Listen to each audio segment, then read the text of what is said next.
avaliação de atividades complementares e atividades das terceira e quarta semanas do PET 1, né? Então, segundo ano, professor Beto, vamos corrigir aí as atividades que nós fizemos durante essas 2 semanas. A primeira questão, né, lá do período colonial, né, do período joanino, foi a matéria que nós estudamos na terceira semana. Então, a questão número 1. No ano de 1789, 2 acontecimentos importantes marcaram a história mundial e a história do Brasil: a Revolução Francesa e a Inconfidência Mineira.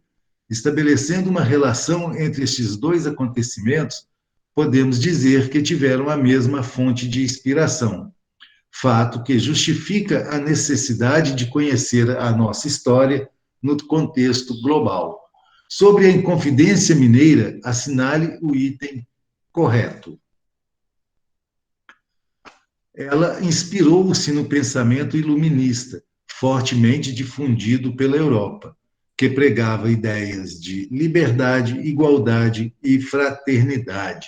Então, a Inconfidência Mineira ela vai ocorrer aqui no Brasil no mesmo período aí que começa a ocorrer a Revolução Francesa, né? E isso faz com que as duas tenham a mesma inspiração, né? Ao pensamento, né, iluminista, aquela ideia iluminista, né, de liberdade, de igualdade e de fraternidade. Então, a Inconfidência Mineira, tá? Ela vai ser inspirada nesses ideais aí. Aproveitando, então, né, para falar que dia 21, quarta-feira, não terá aula, né? Por quê?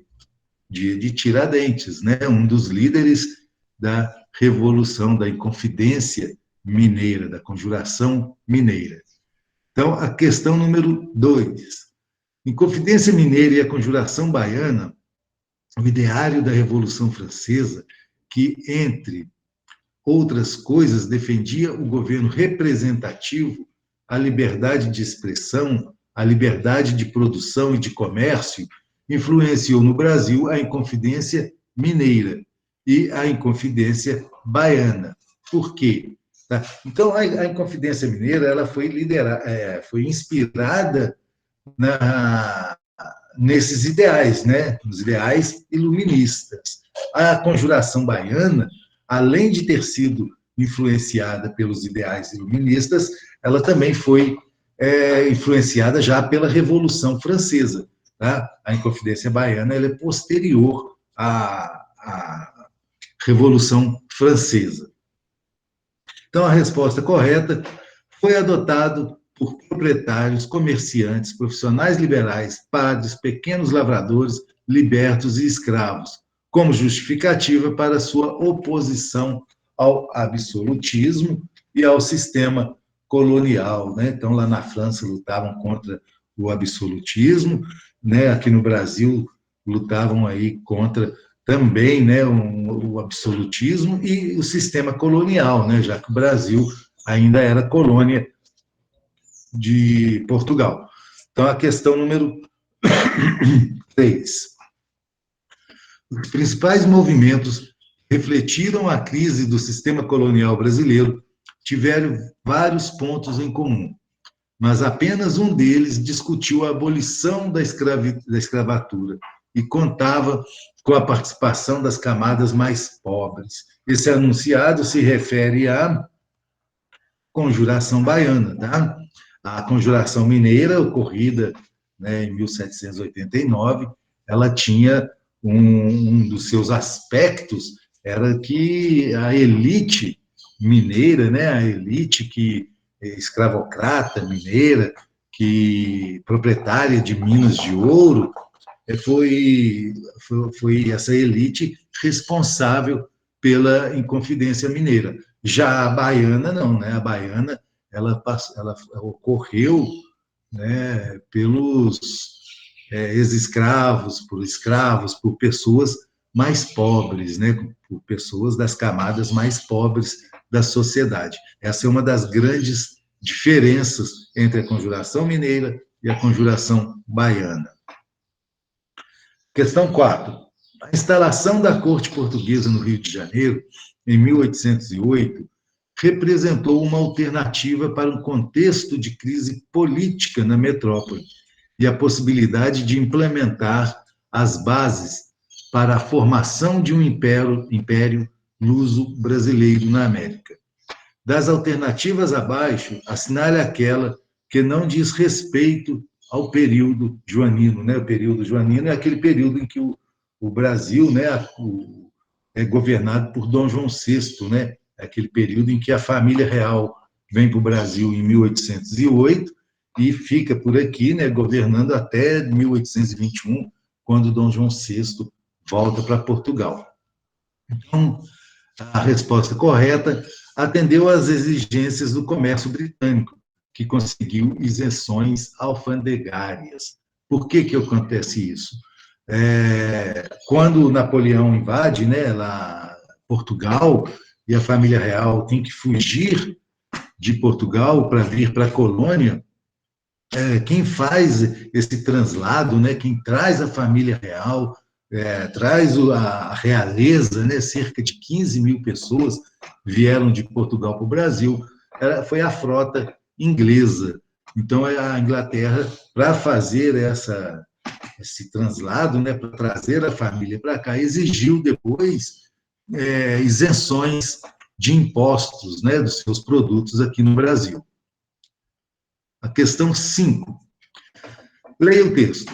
Eu, o príncipe regente, faço saber aos que o presente alvará virem que, desejando promover e adiantar a riqueza nacional e sendo um dos mananciais dela, as manufaturas e a indústria, sou servido a abolir e revogar toda e qualquer proibição que haja a este respeito no Estado do Brasil.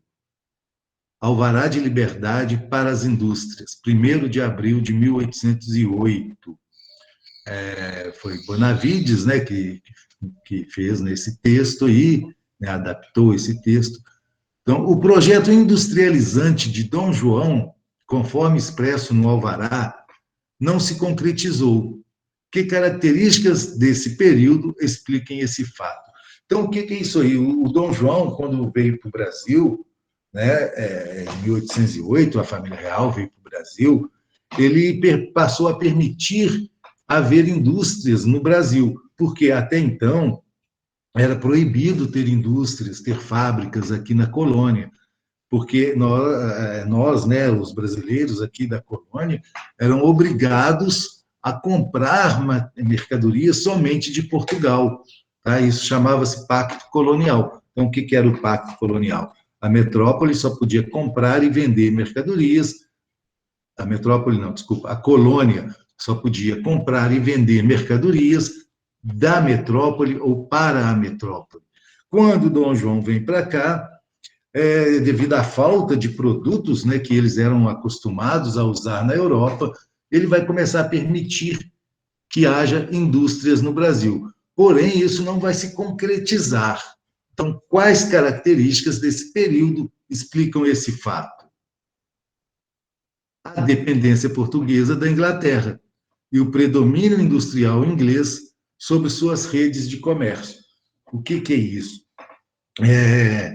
Mesmo Portugal, havendo pacto colonial, e a colônia só podia comprar da metrópole, ou vender para a metrópole, o Portugal não se produzia muita coisa. Portugal era dependente da Inglaterra. Tá? Então, para os ingleses, não era interessante para o Brasil ter indústrias. O Brasil deixaria de comprar produtos ingleses. Então, a colônia, mesmo tendo essa liberdade, não conseguia criar indústrias. Tá? Por quê? Porque dependia de produtos ingleses. Portugal dependia de produtos ingleses. Então, aqui na colônia também, né, não houve aí esse desenvolvimento industrial nesse período. A atividade do PET, tá? São acho que 2 ou 3 atividades. 1. A invasão da Península Ibérica pelas forças de Napoleão Bonaparte levou a coroa portuguesa, apoiada pela Inglaterra, deixar Lisboa e instalar-se no Rio de Janeiro. Tal decisão teve desdobramentos notáveis para o Brasil, entre eles a abertura dos portos brasileiros a outras nações, a assinatura de acordos comerciais favoráveis aos ingleses e a instalação da imprensa régia. Então, o que significa abertura dos portos? É que naquele momento que a família real veio para o Brasil, a colônia passou a poder comprar e vender produtos de outros países, né? Isso vai extinguir aí o pacto colonial, tá? E, ao mesmo tempo, vai fazer acordos com os ingleses, né? Que vão exigir pagar menos impostos aqui na colônia, além da instalação aí da imprensa régia, né? Da imprensa real, tá? Com Dom João VI vai haver no Brasil a instalação da imprensa régia. Questão 2. A emancipação política do Brasil deu-se no contexto de insatisfações portuguesas diante da atitude protelatória de Dom João VI, a elevação do Brasil à condição de Reino Unido a Portugal e a Algarves. Em 1815, provocou descontentamentos posteriores, até que a solução encontrada envolveu o retorno da corte para Portugal em 1821. Sobre a temática, assinale a afirmativa correta. Dom Pedro I, na condição de príncipe regente, atendeu clamores populares e decidiu desobedecer à convocação das Cortes de Lisboa, em manifestação pública no Rio de Janeiro, no dia 9 de janeiro de 1822. Então, o Dom Pedro I, né, vai ser também convocado a voltar para Portugal pelas cortes, né? Vão exigir a volta de Dom Pedro I, já haviam exigido a volta de Dom João VI, ele havia voltado para Portugal, deixou Dom Pedro I como príncipe regente aqui na colônia, mas as cortes portuguesas, na intenção de recolonizar o Brasil, vai convocar Dom Pedro I também a voltar para Portugal. Contudo, ele não vai acatar essa ordem, né? E no dia 9 de janeiro, que é conhecido como o dia do fico, é o dia em que Dom Pedro I vai decidir ficar no Brasil, né? E não ir para Portugal, desobedecendo, assim, as cortes portuguesas.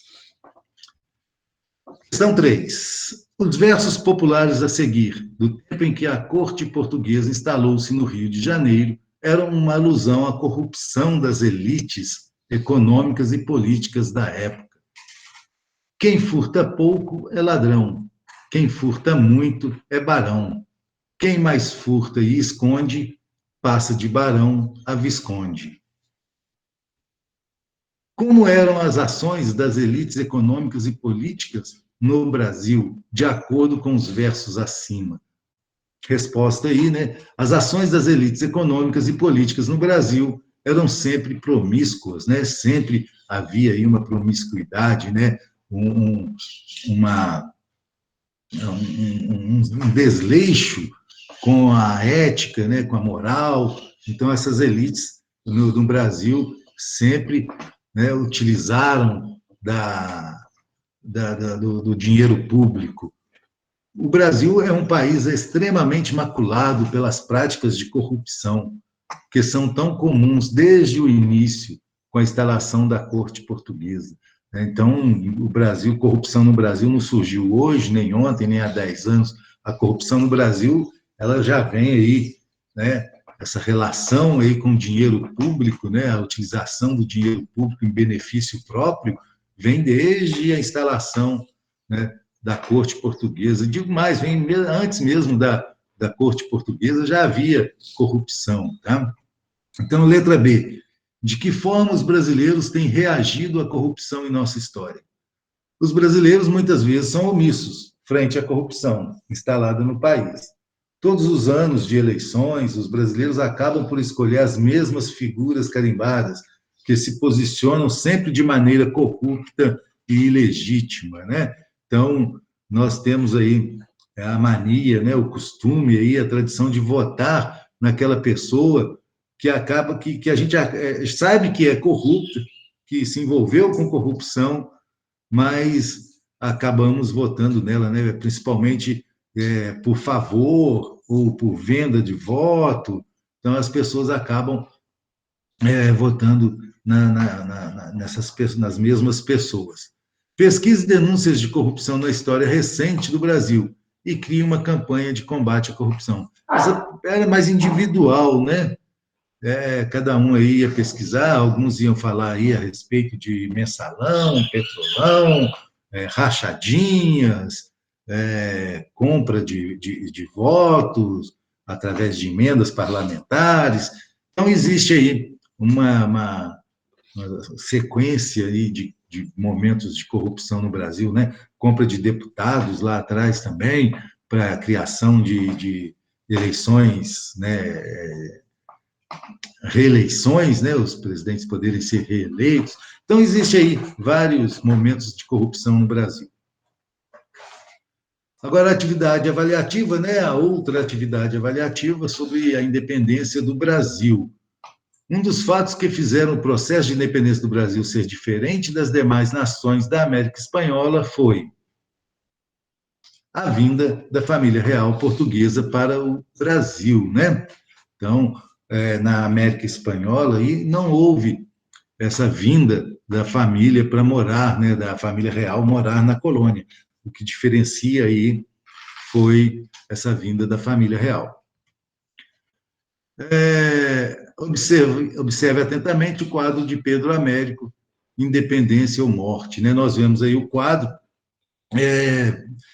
Muitas pessoas pensam que está havendo uma batalha aí nesse quadro, né? E na realidade não é uma batalha, não é uma guerra, tá? Estão todos aí juntos. Aquele lá no centro, né, sendo protagonista da cena, é o Dom Pedro I, né? E isso indica aí, o quadro quis mostrar, né, a liderança de Dom Pedro I e o momento em que ele fala, né, grita lá, independência ou morte, né? Ou o Brasil se tornaria independente, ou morreríamos, né, para tornar o país independente.